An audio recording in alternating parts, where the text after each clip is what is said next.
to get a driver's license because that was one of the states that was allowing undocumented immigrants to obtain one. We drove the whole night. It took us about, I say, 18 hours to get there. And there was a man up there who was helping immigrants get their driver's license.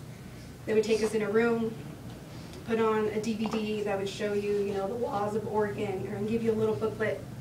And my Spanish is okay, I understand it, but when it comes to big words, I kind of have issues with it. And the whole class was in Spanish, so I had no idea what was going on. That next day, you know, he's like, you need to meet me at this time at the DMV office. I have an appointment for you to take your test. So I went in there and took my test.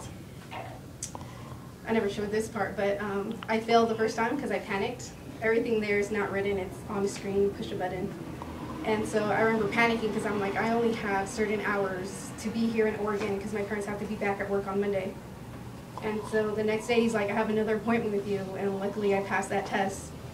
That same day he's like, you need to go to another city in Oregon, and right there that's where you're going to take your driver's test. So he put me in a car with two other individuals who were from LA. We drove down, and they're of course asking like, whose car does this belong to? We're like, oh, you know, a friend just let us borrow it. The other individuals did not speak any English, and they went first and they passed their test. I went last, and you know, she kept asking me questions, nothing to do with the driver's test, like, oh, where did this car come from, or why did you get an appointment so soon? And I was like, oh, you know, just luck, you know, just rare luck. And so I got my driver's license, and last year, well, this year it was about to expire. So I was like, I need a way to get around, because my friend said, if you don't have a license, we're not going to let you drive. It's too risky for you. You know, the insurance won't accept you or anything. So luckily a friend was going to take their daughter to a college trip in Washington. And I hopped in with them, drove another couple of hours with them, and I was able to obtain a Washington driver's license. And I kind of joke around that I have like the most expensive driver's license because each license cost me $600. Something that easily you can go to a DMV in California and get for 25 bucks. And so I remember in California they said, you know, if we can get your license here, a man is doing it, you know, the false way, and it's going to cost you $5,000. And I was like, it's not worth it. I'd rather just drive with the license that God gives me, you know. But that's my story with the driver's license. Yeah. Do you guys have any questions or anything?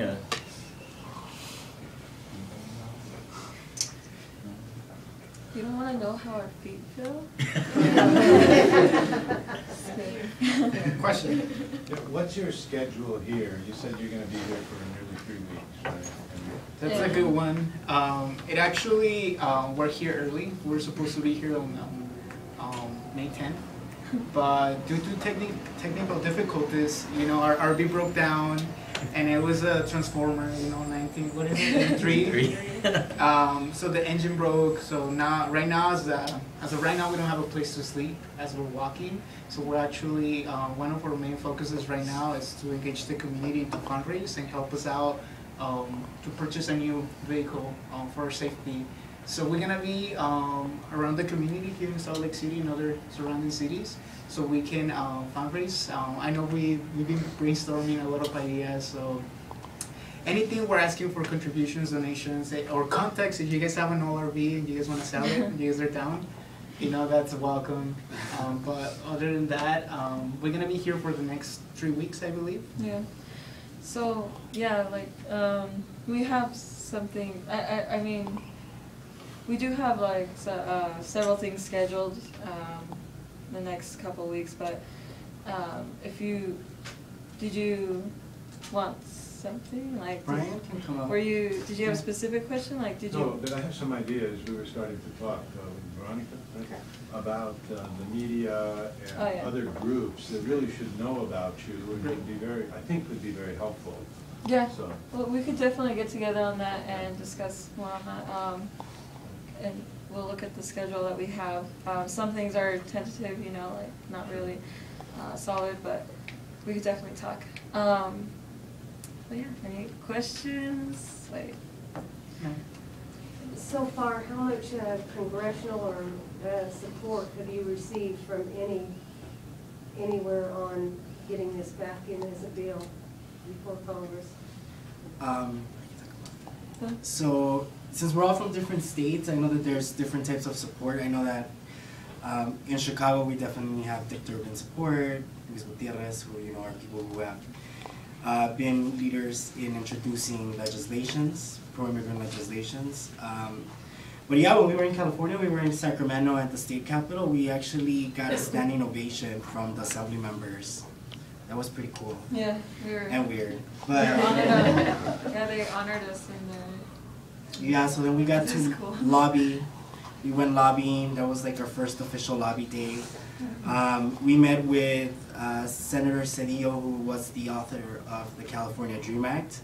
So, and aside from that, we also got to meet with really cool people that are, they're the people who actually write these legislations, and so Evelyn, Max, just different people, but in Nevada, I know Raimi and Lucas, who's not here, went to meet with Governor Brian Sandoval's education advisor.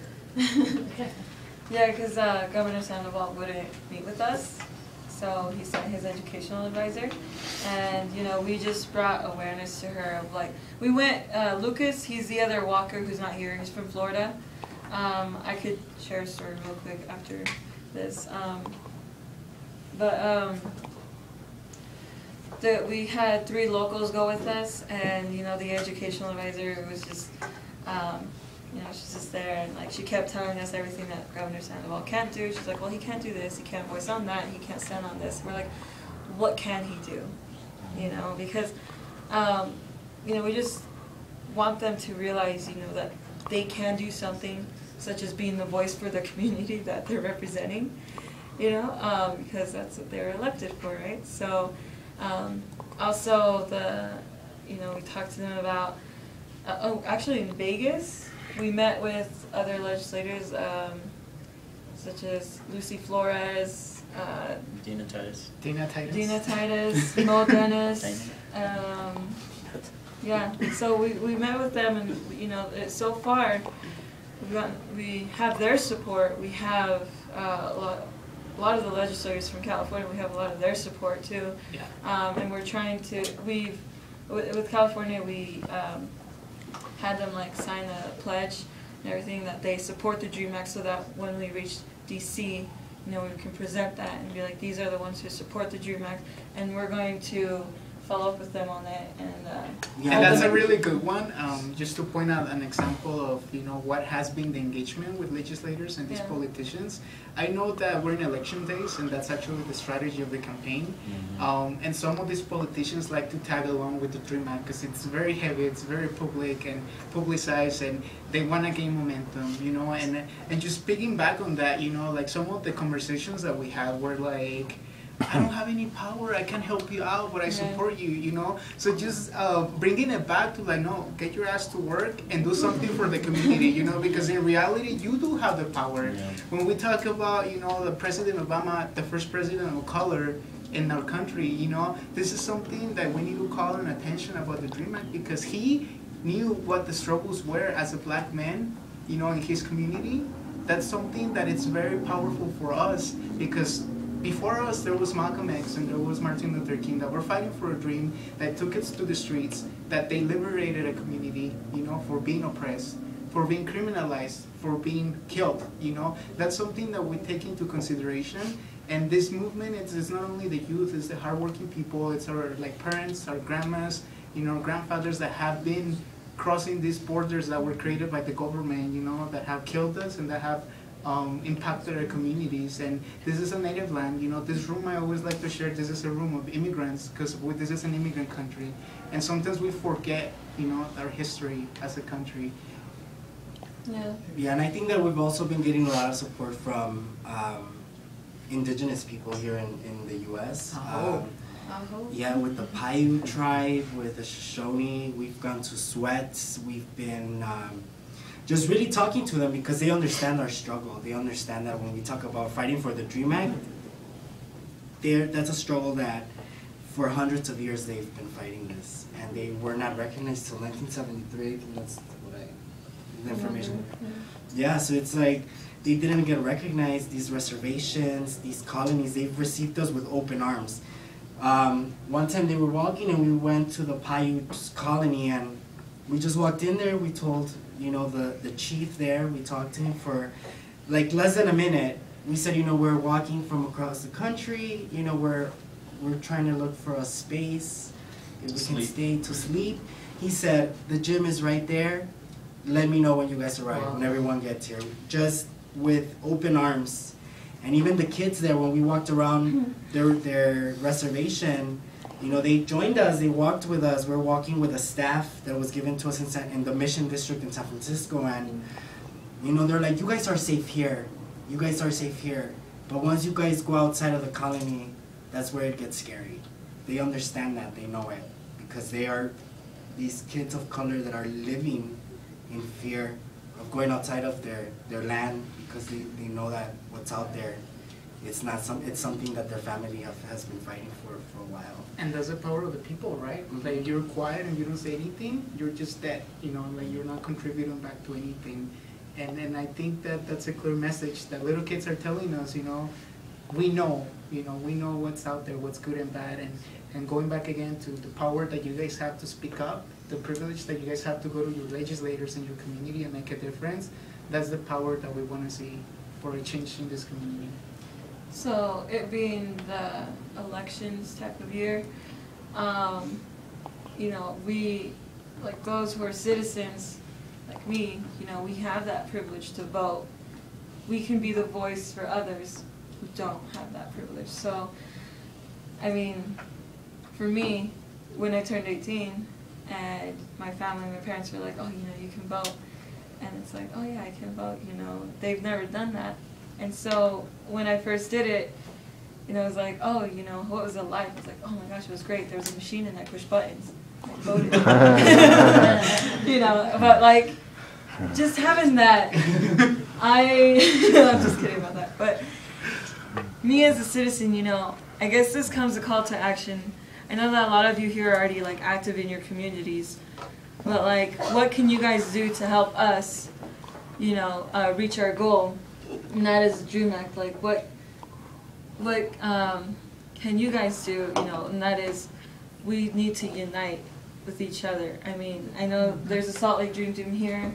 There's, you know, I know Occupy, United for Social Justice, and like there's all these other organizations that I'm familiar with here in Salt Lake. You know, it's good to unite and fight together because that's what, you know, we as people, that's something that we need to do and not forget that we are struggling together. You know, we may have our disagreements within each other, but what is the one goal? Like, really? And when we have each other, we need to use each other. We need to support each other. So, you know, I ask you, even as citizens, even if I know there's a lot of people who don't believe, you know, my vote doesn't count and stuff, please use your vote. Go out there when it comes to the voting day. We're supposed to arrive in Washington, D.C. November 2nd, and that's just before elections. Be the voice of others who cannot vote. I vote for my family.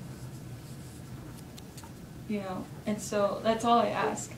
And also, you know, we have a website before we end this. It's www.